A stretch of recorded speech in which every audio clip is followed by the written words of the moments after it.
உயிர்த்த ஆண்டவர் இயேசு கிறிஸ்துவில் எனக்கு மிகவும் பிரியமான சகோதர சகோதரிகளே, பொதுக்காலம் வாரம் 8 நாள் ஞாயிறு.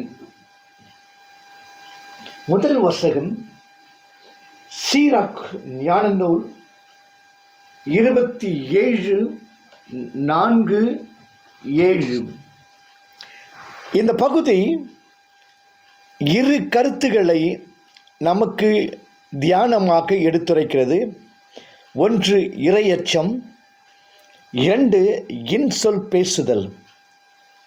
இன்றைய வாசகம் மனிதன் தன் அன்றாட வாழ்க்கையில் பின்பற்ற வேண்டிய சில நற்செயல்களை எடுத்து உரைக்கிறது.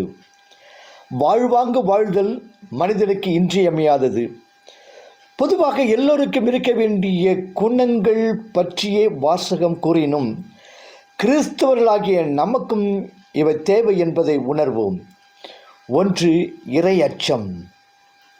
தெய்வ பயம் என்பது ஆண்டவர் பால் கொள்ளும் அச்சமன்று மாறாக ஆண்டவருடைய கட்டளைகளுக்கும் மதிப்பீடுகளுக்கும் பணிந்து நடப்பதை இதய சீராக்கு ஞானம் ஆசிரியர் ஆண்டவரிடம் கொள்ளும் அச்சமே மாட்சியும் பெருமையும் மகிழ்ச்சியும் அக்களிப்பின் மணிமுடியும் ஆகும்.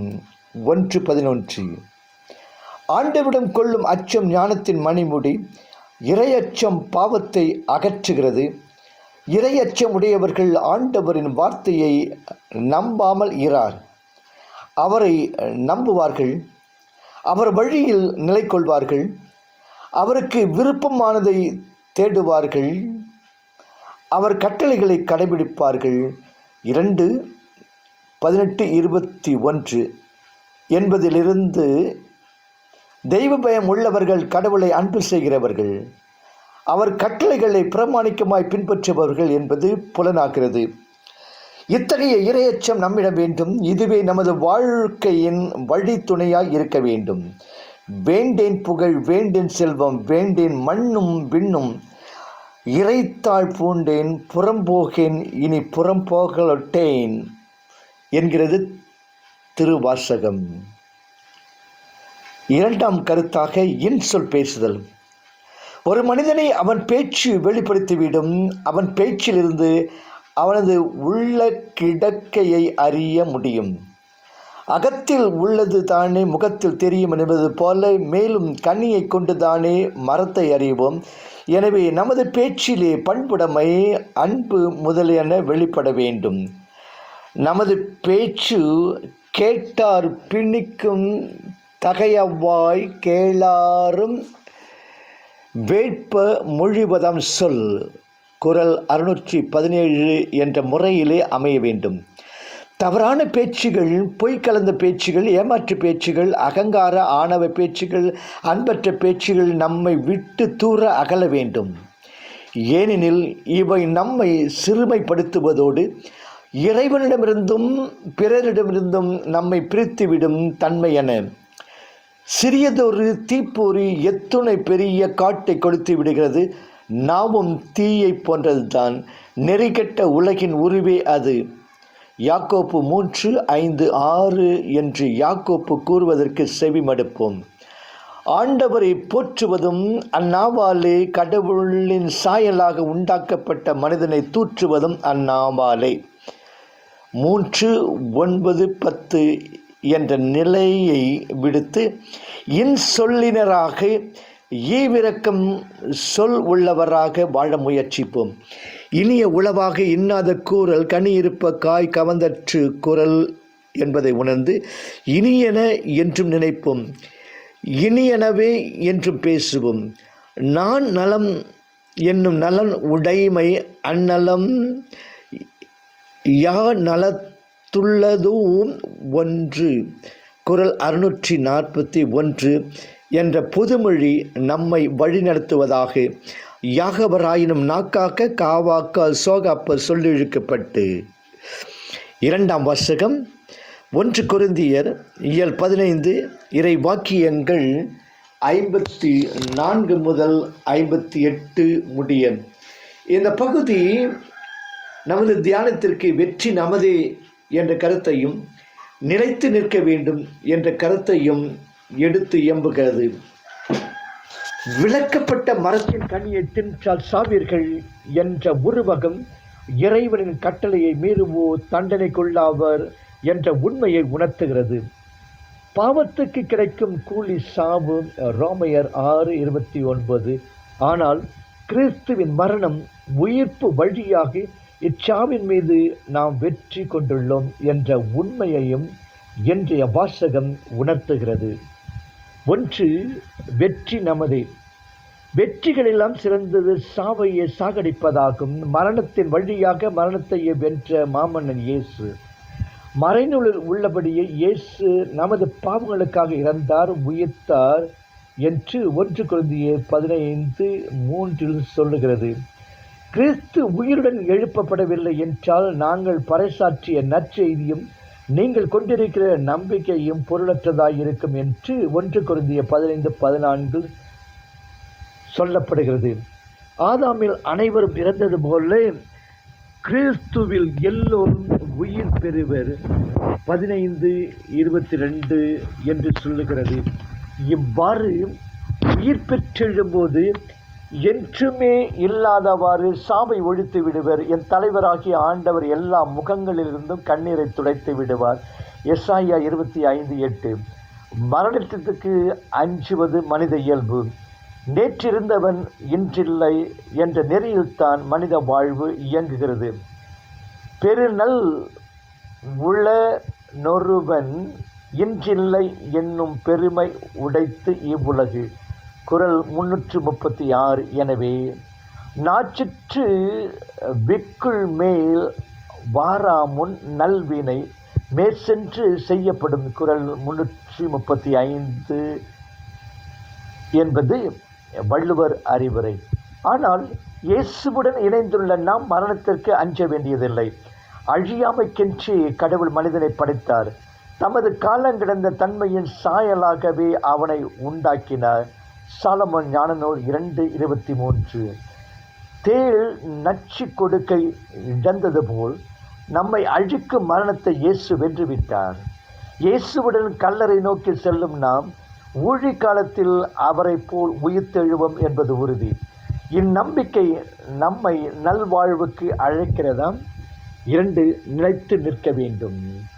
பல முறை உயிர்ப்பு பற்றி பவுலடியார் கூறியிருந்தும் இதில் ஐயம் கொண்டவர் இருந்தனர் என்று 15:12 சொல்லுவதோடு இவர்களை போன்றவர்களுக்காக கூறப்பட்டது இந்த அறிவுரை. நீங்கள் நற்செய்தியை கேட்டு பெற்றுக்கொண்ட எதிர்நோக்கை இழந்து விடாமல் நம்பிக்கையை அடித்தளமாக கொண்டு அதில் உறுதியாக நிலைத்திருங்கள் என்கிறது கொலோசியர் 1:23. நம்பிக்கையில் நிலைத்து நிற்பவரே அதை மற்றவர்களுடன் பகிர்ந்து கொள்ள முன் வருவர். திரு அவை என்னும் கட்டிடத்தை கட்டி எழுப்புவது அனைவரின் கடமை என்பதை வலியுறுத்தவே ஆண்டவரின் வேலையை செய்வதில் சிறந்து விளங்குங்கள் என்கிறார் பவுலடியார். அப்பா, நான் வேண்டுதல் கேட்டு அருள் புரிதல் வேண்டும். ஆருயிர்க்கெல்லாம் நான் அன்பு செய்ய வேண்டும். எப்பாரும் எப்பதமும் எங்கனும் நான் சென்று எந்தை நினது அருள் புகழை இயம்பிடல் வேண்டும் என்று திருப்பால் சொல்லுகிறது. ஏரி நீர் நிரம்பினால்தான் நீர் வாய்க்காலில் வழிந்தோடும். கல்வி அறிவு உள்ளவர்களே அறியாமை போக்க முடியும். உயிர்ப்பு உண்மையில் ஊன்றி நிற்பவனே உலகத்தவரை உயிர்த்த இயேசுவுடன் இணைக்க முடியும். 3ஆம் வாசகம் நற்செய்தியாளர் லூக்கா 6 இறை வாக்கியங்கள் 39 முதல் 45 முடிய. இந்த பகுதி நம் சிந்தனைக்கு சீடன் குருவை போன்றிருக்க முயல வேண்டும் என்றும், சீடன் தன் குற்றம் களைய வேண்டும் என்றும், சீடன் நற்கருணை தர வேண்டும் என்றும் எடுத்து எம்புகிறது.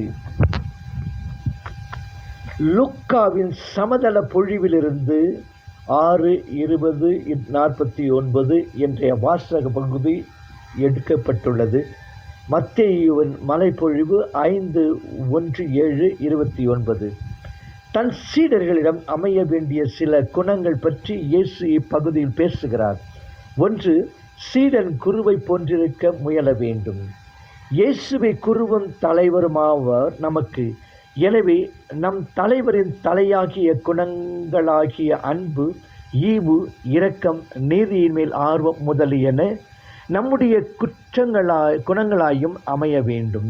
இதையே பவுலடியார் வாழ்பவன் நான் அல்ல, கிறிஸ்துவே என்னில் வாழ்கிறார் என்று கலாத்தியர் 2:20 என்ற சொற்களில் கூறுகிறார். வந்து பாருங்கள், யோவான் 1:38 என்று இயேசு விடுத்த அழைப்பு, அவரை கண்டு அவருடைய நடைமுறைகளை பின்பற்றவே என்பார் யோவான். நாம் பார்வையற்றவர்களாய் இருந்து கொண்டு பிறருக்கு வழிகாட்ட இயலாது. இயேசுவின் ஒளியிலே, அவரது வழிமுறைகளிலே, அவரது படிப்பினைகளிலே நமது வாழ்க்கையை அமைக்கும்போது தான் நாம் அவரது உண்மை சீடர்களாக முடியும். பிறரை அவரின் மதிப்பீடுகளின் வழி வாழ அழைக்க முடியும். என்னிடம் கற்றுக்கொள்ளுங்கள் என்று மத்தேயு 11:29 சொல்லுகிறார் இயேசு. அவருடைய பள்ளியிலே பயில்கிறோமா? அவர் பள்ளியில் ஒரே பாடம்தான், அது அன்பு என்கிறதை உணர்கிறோமா? 2. சீடன் தன் குற்றம் களைய வேண்டும். பிறர் குற்றங்களையும் குறைகளையுமே பார்த்து பெரிதுபடுத்தும் நாம் நமது குற்றங்களையும் காண தவறக்கூடாது. எய்திலார் குற்றம் போல் தம் குற்றம் காண்கிற்பின் தீதுண்டோ மண்ணும் உயிர்க்கு. குறள் 190. மனிதர் என்ற முறையில் நாம் எல்லோரும் தவறக்கூடியவர்கள். எனவே பிறரின் குற்றங்களை பறையடிப்பது, அதன் மூலம் அவர்கள் பெயருக்கு தீங்கிழைப்பது முதலியன பெரிய தவறாகும். பிறன் பழி கூறுவான் தன் பழியுள்ளும் திறந்தெறிந்து கூறப்படும். குறள் 186 என்பதை உணர்வோமா? பிறர் செய்யும் சிறிய நன்மைகளையும் பெரிதுபடுத்தி புகழ்வோம். அவர்கள் செய்யும் பெரிய தவறுகளையும் மிகைப்படுத்தாதிருக்க கற்றுக்கொள்வோம். பாவிகளை மீட்க கிறிஸ்து இயேசு இவ்வுலகிற்கு வந்தார். இக்கூற்று உண்மையானது, எல்லாராலும் ஏற்றுக்கொள்ளத்தக்கது. அந்த பாவிகளுள் முதன்மையான பாவி நான். 2 தீமோத்தேயு 1:15 என்ற பவுலின் சொற்கள் என்றும் நமது காதுகளில் ஒலிக்கட்டும். அப்போது பிறர் கண்களில் உள்ள துரும்பை காணாது நம் கண்களை அடைத்து கொண்டிருக்கும் விட்டத்தை நாம் காண முடியும், கண்டு மனம் திரும்ப முடியும். சீடன் நற்கனி தர வேண்டும். நாம் இயேசுவின் சீடர்கள், கிறிஸ்துவை பின்பற்றுகிறவர்கள் என்பதை நமது வாழ்க்கை பிறருக்கு எடுத்து காட்ட வேண்டும். சொல்லுதல் யாருக்கும் எளிய, அறியவம் சொல்லிய வண்ணம் செயல் என்கிறது குறள். நம்முடைய பேச்சினாலும் போதகங்களாலும் நாம் எவரையும் மனம் திருப்ப முடியாது. நமது நற்செயல்கள் தான் இயேசுவுக்கு சாட்சியம் பகர முடியும். நீங்கள் மனம் மாறியவர்கள் என்பதை அதற்கேற்ற செயல்களால் காட்டுங்கள். மத்தேயு 3:8 என்னும் திருமுழுக்கு யோவானின் சொற்கள் எவ்வளவு பொருந்தி அமைகின்றன. என்னை நோக்கி ஆண்டவரே ஆண்டவரே என சொல்பவர் எல்லாம் விண்ணரசுக்கு செல்வதில்லை, மாறாக விண்ணுலகில் என் தந்தையின் திருவிழத்தின்படி செயல்படுபவரே செல்வர். மத்தேயு 7:21 என்பது வழி நம் ஆண்டவர் கற்பிப்பதும் இப்பாடம் தானே. வாய் வழி கிறிஸ்துவை போதிப்பதோடு நில்லாது செயல்முறை கிறிஸ்துவத்தை வாழ முயல்வோம். நம் செயல்களை போன்ற மேலான சாட்சியம் இருக்க முடியாது. சிந்திப்போம், செயல்படுவோம். தேர்ச்சி பெற்ற எவனும் தன் குருவை போன்றிருப்பான் என்பதை மனத்தில் இருத்துவோம்.